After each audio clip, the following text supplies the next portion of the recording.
La vocera de gobierno, Cecilia Pérez, mantuvo sus dichos sobre el Partido Socialista, aunque aclaró que nunca ha responsabilizado institucionalmente al Partido Socialista sobre supuestos vínculos con el narcotráfico. Queremos hablar de este y otros temas. Nos acompaña el presidente de la Cámara de Diputados, Iván Flores. Diputado, muchas gracias por estar aquí esta tarde. Gracias a ti, Patricia. Primero, antes de ir al fondo de las declaraciones de la ministra Cecilia Pérez, ¿cómo está afectando toda esta pugna que se ha dado entre el Partido Socialista y el gobierno en lo que tiene que ver con el rol principal de la Cámara de Diputados, que es legislar? Sin duda que afecta. Uno podrá decir que, claro, tensiones entre un partido y el gobierno son cuestiones particulares, pero la verdad que afecta, porque aquí estamos hablando de entre gobierno y oposición. Y lo que pasa es que, en primer lugar, no fue cualquier ministro el que hizo la acusación. Fue la vocera y por lo tanto uno entiende que es la voz del gobierno. Por otro lado, no es una acusación a un problema político o de procedimientos o de visión.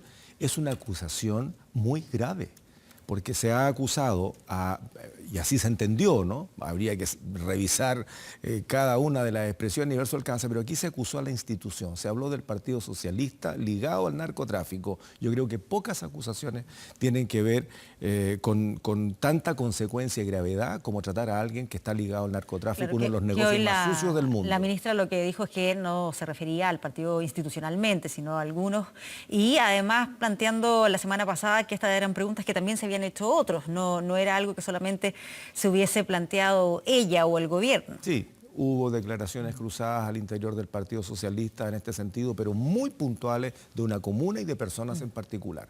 Creo que se cometió un tremendo error, pero lo peor de todo es que, pese a lo que muchos dijimos, y lo voy a decir con mucha claridad, se lo pedimos al gobierno, aclare este punto, porque lo único que está haciendo es enrarecer el ambiente, es polarizar justamente las posiciones políticas, se entorpece el trámite legislativo cuando el Partido Socialista y la oposición en general cierra filas porque se agrede una institución y finalmente ni los subsecretarios ni los asesores, por una cuestión de aplicación rígida del reglamento, podían entrar a los debates. Entonces, se lo planteó, sí, junto al presidente del Senado en la reunión que sostuvieron con el presidente Sebastián Piñera. Sí, claramente. ¿Y cuál fue la reacción, la respuesta del presidente? Entendíamos que el presidente, no entendíamos, entiendo que el presidente lo tenía absolutamente claro. Quitar el piso a la vocera significaba colocarla en un entredicho muy complejo y eso también lo entendemos, estamos en política. No obstante, lo que le pedimos al presidente fue una señal muy clara. Separe la institución de eventualmente si hay alguna persona que está involucrada o no. Y eso díganlo con nombre y apellido y lo que sigue es una acción legal. Así de claro. Pero lo que planteó el presidente fue extremadamente alambicado. O sea, lo que dijo había que leer como entre tercera y cuarta línea para tratar de entenderlo. Eso es lo que le quería preguntar. En el fondo, ¿el presidente se distanció de las palabras de la vocera de gobierno o derechamente la respaldó tal con ustedes, tal como lo hizo públicamente? Habría que preguntárselo a él. Sin embargo, yo creo que no fue capaz, y lo digo con mucho respeto, es el presidente de la República, pero lo digo con claridad, no fue capaz de poder transmitir la preocupación del gobierno por resolver el impasse y decirlo con las palabras correctas. Yo creo que el castellano, si bien es cierto, tiene muchísimas palabras, es muy simple. Y las cosas dichas directamente, es decir, mire, aquí hubo un equívoco, se dijo mal, se trastocaron las ideas y finalmente se entendió no sé qué, o lo dije mal, fin de la historia. Y pido disculpas si es que quiere. Si no pide disculpas, a lo menos que se aclare. Lo que dice hoy día la vocera debió haberse dicho hace una semana atrás y nos habríamos ahorrado toda esta tensión, todos estos dimes y diretes que le han hecho mucho daño, no solamente al trámite legislativo, en nuestro caso, no solamente a esta necesidad de unirse como país. Es lo que dijimos en la cuenta pública, Patricia, tanto el presidente del Senado y yo, en términos de que no le sirven las vueltas largas a los gobiernos cortos. Tenemos un año efectivo dedicado a legislar ahora, porque después ya el clima también se tensa, producto de las elecciones que vienen, y más aún el próximo año, en que vamos a tener por primera vez elecciones a gobernadoras regionales, se adelantan los cores, en fin, se complica el escenario. Por lo tanto, es ahora. Y en ese escenario no caben este tipo de jugarretas o de errores políticos. Los errores políticos tienen que ser valorados de esa manera y enderezados de inmediato. Y las cosas se enderezan hablando con sinceridad y con claridad. ¿Usted hubiese esperado que después de ese encuentro, porque hubo un punto de prensa, hablaron ustedes y también habló el presidente Sebastián Piñera, y él habló de una serie de temas, pero no se refirió a esto del conflicto con el Partido Socialista? ¿Usted hubiese esperado que ahí hubiese estado la instancia o se hubiese referido en el tono que lo está planteando? O sea, cuando se utilizan buena parte de estas 2 horas y media en hacerle ver al presidente, y lo tenía, a mi entender, bastante claro, de que era necesario para no seguir escalando en este clima beligerante, en este clima de tensión, sino que más bien apaciguar los ánimos. ¿Y sabes por qué, Patricia? Porque tenemos un problema económico en Chile. Recién estaba escuchando al ministro de Economía. Ojalá que este es el tercer plan, porque este no es el primero, es el tercer plan de reactivación, independientemente si son 570 millones de dólares o no, y que llevamos 3.000 o no. Pero lo que pasa es que no está viéndose una respuesta concreta en la calle. Y la gente sigue sintiendo, y lo acaban de expresar en Cademo hoy día, que estamos en términos económicos por el mal camino. ¿Y a usted qué le parece lo presentado el día de hoy? ¿Le da confianza? ¿Cree que va a provocar ese impulso o no es suficiente? Yo espero que sí, Patricia. De verdad y de corazón lo digo, porque, y vuelvo al punto. Si no nos unimos ahora en que tenemos una complicación con el empleo, con la actividad económica que sigue cayendo, con un mundo que está bastante complicado, y pongámosle la guinda de la torta, que va a ser al final la torta completa, que es el cambio climático, que ya no es una cuestión de los ambientalistas o de algunos que entendemos más o menos este asunto, sino que más bien es una necesidad de tomar acciones ahora. Mira lo que está pasando. A los crianceros en la cuarta región, ya no están quedando animales. Hay regiones como la región acá, alrededor de la metropolitana, en que la gente más humilde está soltando los animales a la calle y a los caminos porque no tienen qué comer, los están regalando. Ahora mismo vengo de Osorno.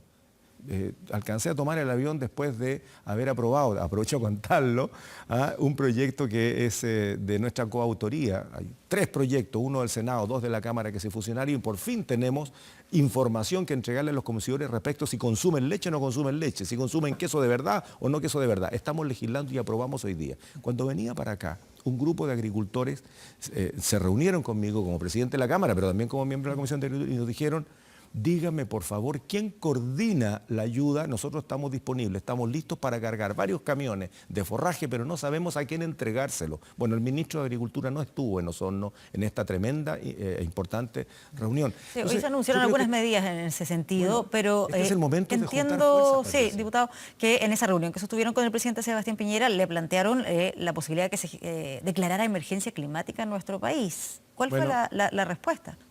Mira... Usted me está sacando muchas palabras, Patricia Bordeo, pero debo decirlo con claridad, porque nobleza obliga, y uno siempre tiene que ser, en ese sentido, lo más honorable posible con tus pares o con otros. Ese mismo día que tuvimos la reunión con el presidente Piñera, la Cámara de Diputados, ya al terminar la sesión, aprobó por unanimidad, no hubo un solo parlamentario de los casi 150 que estábamos allí que dijera que no. Aprobamos un proyecto de resolución que, en el resumen, le pide al presidente de la República que lidere la acción para combatir los incendios de la Amazonía boliviana, de la Amazonía brasilera y eventualmente la Amazonía peruana. Teníamos, entiendo, cerca de 50.000 focos en ese momento y había que, bueno, se lo planteamos al presidente. Le entregué personalmente al presidente un proyecto de nuestra autoría que es transversal, en donde le dijimos al presidente con estas palabras: usted tiene la oportunidad de liderar en América lo que nadie más ha hecho, excepto 5 países de Europa que lo están tramitando en este momento, más 2 que ya lo tienen por ley, que es Dinamarca y Suecia. Países como Reino Unido, como Irlanda, como Francia, tienen un proyecto de carbono neutralidad, o sea, cuánto produces de carbono, cuánto capturas de carbono. Cuando lleguemos a la neutralidad a través de, por ejemplo, como están ya haciendo esos 5 países europeos, prohibir en un lapso de 10 años, 15 años, la importación de vehículos a combustibles fósiles, sino que solamente electromovilidad, fomentar el bosque nativo, que es lo que hace retener agua y producir agua, trabajar el asunto del agua como un bien público. ¿Cuál fue la respuesta que tuvo ahí del presidente? Bueno, lo anotó todo, yo entendí que lo entendió, pero cuando lo anunció no hubo ningún gesto, por eso regreso al principio, ningún gesto para decir: me ha pedido la Cámara de Diputados por unanimidad que tome esto, sino que fue su idea. Está bien.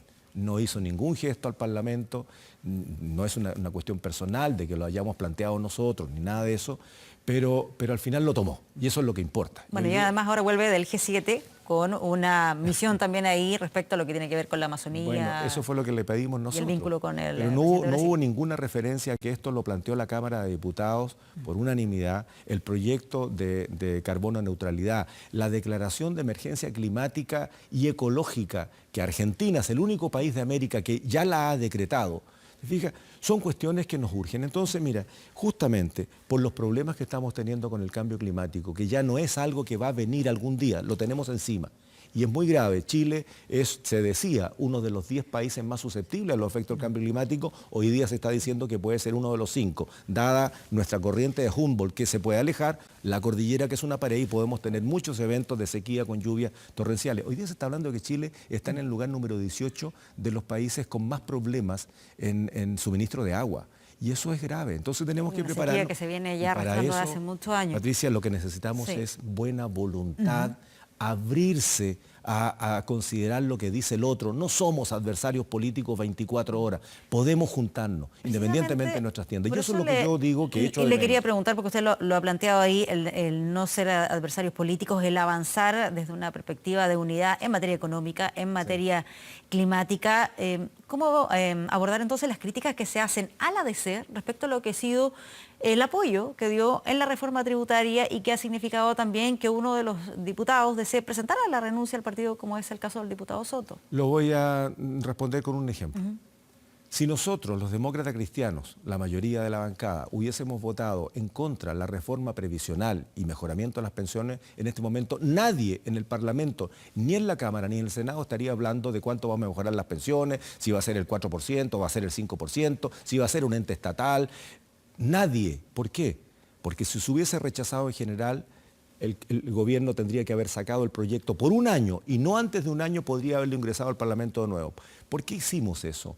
Porque entendíamos que hay 3 millones de adultos mayores y pensionados que ya vienen o personas que vienen a pensionarse que necesitan tener una respuesta, porque la última reforma previsional fue el 2008. ¿Y eso no lo entienden del resto de la oposición? Bueno, lo que pasa es que se trata de obtener más allá de lo que planteaba el gobierno en su inicio. La democracia cristiana negoció con el gobierno en el buen entendido. Sigo hablando de la reforma previsional, pero le cae la reforma tributaria. ¿Por qué lo hicimos? Porque podíamos hacerlo como partido. Porque nosotros hemos dicho que vamos a hacer, y lo dijimos desde el principio, una oposición, tenemos claro nuestro domicilio político, pero vamos a hacer una oposición que apoye los proyectos que le sirven a Chile y vamos a rechazar todo lo que no le sirve a Chile, con el ánimo de mejorar. Lo hicimos con la previsional, conseguimos 4 o 5 asuntos que no estaban considerados y por eso votamos en general. Ahora recién va a venir la discusión y ahí podremos rechazar otras cosas más adelante y después viene el Senado. Con la tributaria... ¿Y eso se le comunica bien al resto de los partidos, de la oposición, a la ciudadanía? Lo digo por las críticas, lo mismo que plantea el propio diputado Soto, que dice que la DC actúa más entusiasta en los proyectos de gobierno que la propia UDI, Renovación Nacional y Evópoli, que es el 4º partido de gobierno en el Congreso, en la Cámara de Diputados. No, yo creo que esos son comentarios políticos, independientemente que dentro de la democracia cristiana evidentemente también tenemos sensibilidades distintas, ¿no?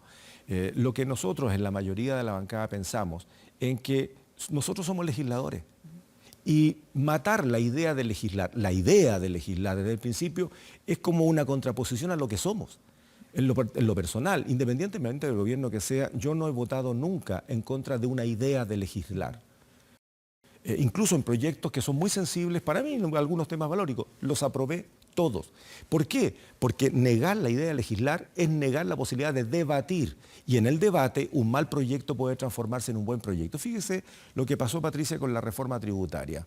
La democracia cristiana consiguió 4 o 5 cosas. Que subiera el techo de la exención del IVA para las viviendas de la clase media. Ya no 3.000, sino que 4.000.